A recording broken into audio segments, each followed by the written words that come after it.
जैसे हम 3 बार से यहाँ आना चाह रहे थे, लेकिन समस्या ये आ रही थी कि पत्नी कह रही थी कि हम नहीं रहेंगे, आपके माता पिता की सेवा जो है नहीं कर पाएंगे, जब आप नहीं रहेंगे तो हमको मायके छोड़ दीजिए। आप क्यों आना चाहते हैं?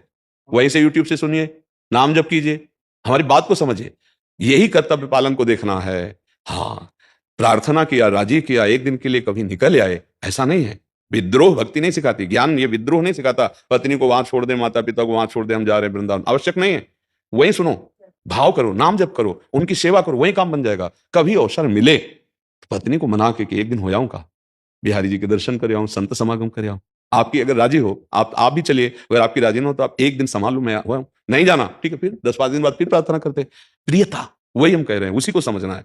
ऐसा नहीं माता पिता की वो सेवा नहीं करेगी, उसको मायके छोड़ दिया, आप वृंदावन चले, माता पिता कष्ट पाए, ये भक्ति नहीं। अगर बात मान जाओगे तो गृहस्थी में रहते हुए भगवत प्राप्ति कर लोगे। बात समझ में ना आवे तो भगवत प्राप्ति खिलवाड़ नहीं है, माया में ही फंसा रहता है जीव। भगवत प्राप्ति के लिए सिर्फ भगवान को लक्ष्य में रखना है। वो वृंदावन में भी है तो आप जहां हो वहां भी हैं, सर्वत्र हैं तो आप जहां भी हो वहीं हैं।